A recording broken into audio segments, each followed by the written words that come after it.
mu bitundu ebyenjawulo ekyekuwunyisa nti nno si ku kanisa kokka kwali tebakungubaze ne kanisa endala ez'enjawulo sitadde okusaba okwenjawulo enkuŋŋaana ez'enjawulo okuba nti zikungubagira Archbishop Barrack Obama nagamba nti oyo menta wange ddala Tutu yabadde menta wa Obama era menta w'abantu bangi olw'ensonga nti omuntu nga yakula myaka gy'enkaaga n'ensanvu mu America nga olwanyisa obusosoze kubanga mu America eyo ye peak ya civil rights activism 60s 70s yentikko okufuna enkyuka waliwo akatikko akasooka aka 1860 era wa America weyisize etteeka eriyitibwa the African Proclamation abaddugavu ne bateebwa obutaddamu kukozesebwa nga baddu kakati entikko endala ejja wayisa emyaka 10 nga obumulumulu nabwo bugenda bugwamu kati duli eya 1860 etteeka ligamba muddugavu bw'oba oyagala okumukozesa olina okumusasula tewakyali byampaka imuwe ssente si bwereere ekyo kyekyalula naye amateeka amalala ne gasigalawo nga gamusosola kale yadde tukutadde ofuna ensimbi naye bino na bino mulimu ku ssomero tukuboola kye bayita Jim Crow laws mateeka ago agaali nago in fact abakabulu be South Africa baakoppa Jim Crow laws amateeka ago ne bagaleeta eno ge baaleeta ne batuuma apartheid e South Africa yenkola gali ge yeewola so abaddugavu abaana abato abakula myaka egy'enkaaga n'ensanvu nga balaba ba Martin Luther King Jr. balwana nfune eddembe okulonda nfune eddembe ng'omuddugavu okusomera mu ssomero ly'enjagala nfune eddembe ogenda mu kirabo ky'emmere ky'enjagala si nsonga lya abazungu biiki gyenjagala ngigendeko kuba waabeerangawo ebipande wano omuddugavu tosala dogs and blacks are not allowed muri mu category kuba omuzungu yasobolanga okujja najja n'omuyambi we n'embwayi kakati ng'opande buga nti ssebo ebyo bireke mu mmotoka gwe jangu biiki wano twagala muzungu yekka kakati abaddugavu abato abaakula nga ensonga zino zibakwatako kuba si buli mwana nti ensonga ezigenda maaso mu nsi zemukwatako naye waliwo abo abali conscious ku nsonga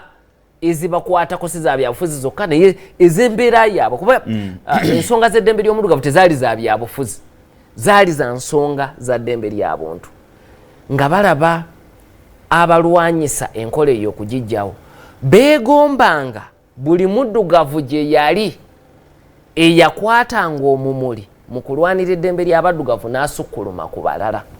noono wayingiriramu kakati toyinza kubanga wali Obama azaalibwa mu gy'enkaaga n'oyingira egy'ensanvu ng'osoma kubanga jjukira tugenda okutuuka mu gy'ensanvu mu Amerika abalwanirizi b'eddembe ly'abaddugavu abasinga okuba ab'amaanyi ababiri baali bafudde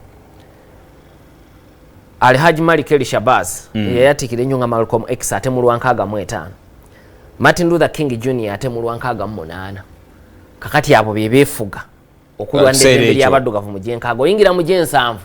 Amerika nga tekyayina nnyo mu muli guli awo kati waaliwo abaali wabweru wa Amerika naye nga bawa bano Abamerika essuubi be batutu era baabayitanga okujja mu Amerika ne boogerako eri abayizi abaddugavu okwongera okubawa amaanyi n'okubawa essuubi nti olunaku lujja kutuuka omuddugavu yeeyagalireko wano era Tutu ng'ali e South Africa eyo lumu yanyiizaako abakristaayo be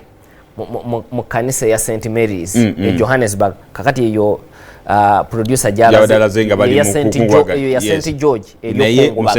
mu St Mary's eri Johannesburg bwe yagamba nti mu myaka mitono ndaba ku South Africa ng'efunye Ssaabaminisita omuddugavu kubanga jjukira South Africa omukulembeze mu kiseera ekyo teyabanga president yabanga Ssaabaminisita kati ng'alikaga nti ndaba president omuddugavu ng'ajja nejjukira mu kiseera ekyo omuddugavu teyayina na kibiina kya byabufuzi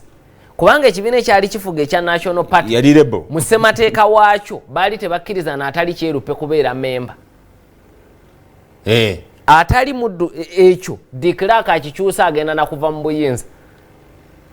naye mu ntandikwa yaakyo n'ebbanga lyonna National Party gye yafugira South Africa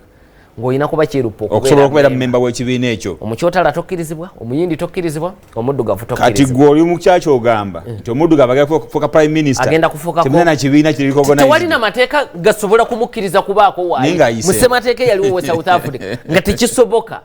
Kubanga ne mu gy'ekinaana abazungu banyigirizibwa. Bose yali omukulembeze wa South Africa kye yakola naga okay. Kati abalala tetusobola buying in parliament yene y'abazungu. Naye katukolewo parliament ey'abayindi babeeko we batuula nabo okwogera mu nsonga zaabwe bwe ziva eyo zisobola okujja. Abaddugavu bo banaabimaliranga mu nkiiko z'ebika ensonga zeteebereza national issues abagamba mugende mu kika mu nsonga z'ekika gye mujja okuzimaliriza. Kakati naye bw'obanga walina abasajja ng'abatutu ayimirira mu kkanisa lutikko erimu abantu abalina endowooza eyo nobaga nti bane mbabuulire nina okwolesebwa mu bbanga si ddene ate okwolesebwa kwe ne kutuukirira. Kyenda mwena South Africa nefuna bali balina okunyiigirira mu buli ngeri nefuna president Dr. Akadi katugenzeeko naye Tutu nga Archbishop tulina mu Uganda mu tulinamu ba religious leaders bangi oba mu Africa ani ayinza okuwaddaako oba oli awo ayinza okufuuka another Tutu mu Africa ku ba religious leaders mu kusemazenga wa Africa kakati ekyamazima ndowooza ekigambo ky'okozeseza kibeere kyakuwaddaako kya Desmond Tutu ne bw'obeera mu South Africa toyinza gamba toyinza okugezaako n'ofuuka n'omugoberera era kiringaga nti tugenda kutondayo Mandela omulala. Ndowooza ekigambo ekikulu kyandibadde abakulembeze b'enzikiriza bandibadde bamutwala nga kyakuyigirako abeere kyakulabirako gye bali mu kukola emirimu nti teyava ku mulamwa ogwekuyigiriza eddiini naye teyasirika ku nsonga ezaalumanga abantu. Tosolaga nti tugenda kutonda Mandela omulala tugenda kutonda omulala kuba ekisooka n'ebiseera byawukanamu n'ebiseera byanjawulo. Akadde katugenzeko Dr. njagala osibule bannayuganda abatulaba mbebaza bubaza okuba naffe kuva gye twatandikidde mbaagaliza ekiseera ekirungi. Weewaawo nyongera okujjukiza nti olunaku olwokutaano